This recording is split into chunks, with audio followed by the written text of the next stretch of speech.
శ్రీకాకుళం జిల్లాలో చిన్న తిరుపతిగా పేరుగాంచినటువంటి వెంకటేశ్వర ఆలయంలో భారీ చోరీ జరిగిందనే చెప్పుకోవచ్చు. అయితే ఏదైతే హరిముకుంద పండ తన 100 ఎకరాల్లో ఉన్నటువంటి ల్యాండ్లో 13 ఎకరాలు దేవుడి కోసమే అర్పించి అక్కడ కోట్ల వ్యయంతో గుడి కట్టిన నేపథ్యంలో అయితే గత వైకుంఠ ఏకాదశి పర్వదినం రోజునైతే 9 మంది దుర్మరణం పాలయ్యారు. ఈ నేపథ్యంలో అయితే ఇది దేశవ్యాప్తంగా కూడా చర్చనీయాంశమైంది. అయితే దీనికి సంబంధించి మరింత భద్రత పెంచేందుకు ఆయన అలాగే అధికారులు చర్యలు తీసుకుని అయితే ఆ గుడిని మరింత ప్రతిష్టాత్మకంగా తీర్చిదిద్దుతున్నారు. ఈ నేపథ్యంలో కూడా ఓన్లీ భక్తులకి దూరమైనటువంటి ఈ గుడి ఇంకొక 2 వారాల్లో భక్తులకి చేరువయ్యే దిశలో అయితే ముందుకు వెళ్తూ ఉంది. అయితే గత రాత్రి అయితే దుండగులు అయితే ఆ ఆలయంలోకి చొరబడి సుమారు 11 కేజీల వెండిని అట్లాగే దేవుడి మెడలో ఉన్నటువంటి ఆభరణాలని సుమారు 9 తులాలుగా చెప్తున్నటువంటి ఆభరణాలు కూడా దోచుకు వెళ్ళిపోయినటువంటి ఘటన అయితే ఈరోజు శ్రీకాకుళం జిల్లా వ్యాప్తంగా కూడా చర్చనీయాంశమైనటువంటి పరిస్థితి నెలకొందనే చెప్పుకోవచ్చు. ఏది ఏమైనా కూడా హరిముకుంద పండ దేవుణ్ణి తన దగ్గరికి తెచ్చుకుని భక్తులకి అందించే ప్రక్రియలో అయితే తన ఆస్తులు కూడా పోగొట్టుకున్నటువంటి పరిస్థితి, అట్లాగే ఏదైతే పేద రోద అనే పరిస్థితి చూడకుండా కూడా అందరికీ కూడా దాన ధర్మాలు చేస్తున్నటువంటి ఆయనకైతే అందరూ కూడా చేతులెత్తి దండం మొక్కుతున్నటువంటి పరిస్థితి అయితే నెలకొంది. దేవుడే తన దిక్కుగా ఉదయం 3 గంటలకి నిద్రలేచి దేవుడి కైంకర్యాలు చేసుకున్న తర్వాత పేద రోద అయినటువంటి వ్యక్తులు తన దగ్గరికి వచ్చిన తర్వాత భోజనాలు పెడుతూ కూడా తనకు ఉన్న దానిలో కూడా దానాలు చేస్తున్నటువంటి వ్యక్తిని కొందరు అయితే నిఘా పెట్టారు.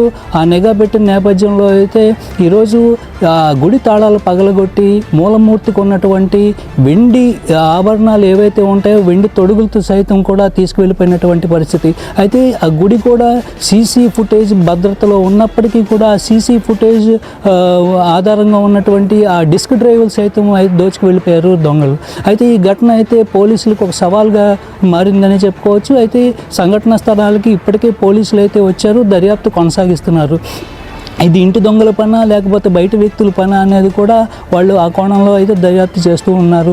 గతంలో కూడా ఒక 2-3 సంవత్సరాల పై మాటలో కూడా ఒక ఆయన కొలుచుకున్నటువంటి దుర్గాదేవికి ఆభరణాలు వేసిన ప్రక్రియలో కూడా గతంలో కూడా ఇలాగే దోచుకు వెళ్ళిపోయారు దొంగలు.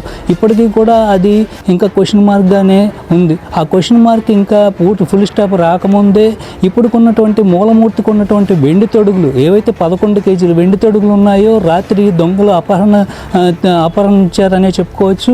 అయితే ఈ నేపథ్యంలో చూసుకుంటే ఈరోజు వెండి లక్షలు దాటినటువంటి ప్రక్రియలో, బంగారం కూడా లక్షలు దాటినటువంటి ప్రక్రియలో అయితే దీనిపైన పూర్తిగా రెక్కి నిర్వహించే ఈ ఏదైతే అగంతకులు ఈ దారుణానికి పాల్పడ్డారనే చెప్పుకోవచ్చు.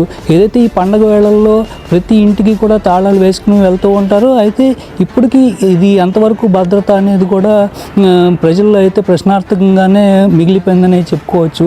ఏదేమైనా కానీ ఈరోజు శ్రీకాకుళం జిల్లా వెంకటేశ్వర స్వామి ఆలయంలో జరిగినటువంటి ఈ చోరీ ప్రక్రియ అయితే పూర్తిగా జిల్లాలో అయితే అందరినీ కలవరపాటుకు గురి చేసింది. ఈ గత వైకుంఠ ఏకాదశి పర్వం దగ్గర నుంచి ఇప్పటి వరకు కూడా ఆ గుడికి ఏదో ఒక అవాంతరాలు వస్తూనే ఉన్నాయి.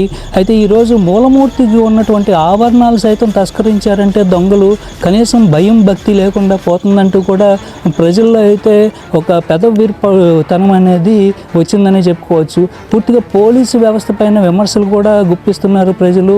ఇప్పుడు సంక్రాంతి టైంలో ఇళ్ళకి తాళాలు వేసి వెళ్ళే ప్రక్రియలో దొంగలు ఈ గుడిని వదలట్లేదు, ఇళ్లలో వదలరా అంటూ కూడా ఒక ప్రశ్నార్థకం అయితే సంధిస్తున్నారు. ఏది ఏమైనా కానీ ఈ చోరీ అనేది పోలీసులకు ఒక సవాల్గా మారిందని చెప్పుకోవచ్చు. ఈ సవాళ్ళు మారినటువంటి ప్రక్రియలో పోలీసులు అయితే ముమ్మరంగా దర్యాప్తు చేస్తూ ఉన్నారు.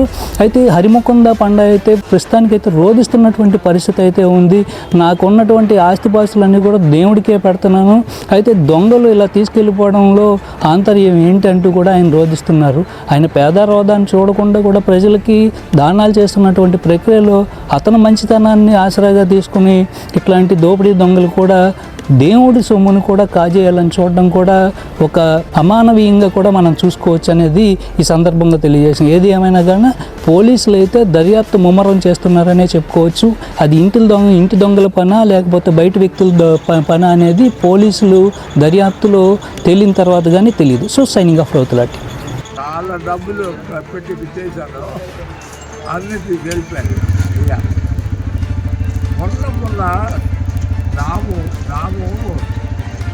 బంగారు చీర మంచిదని 7 లక్షలు అయితే నామం పెట్టాను, చాలా బాగుంది. నామం ఆ? నామం నామం ఆ నామం పెట్టాను, ఇక్కడ తయారు చేశాను. 7 లక్షలు తగిన అది పెట్టాను, చాలా బాగుంది. ఆ గంట కూవని అప్ప స్వామి ఎలా ఉన్నాడని అది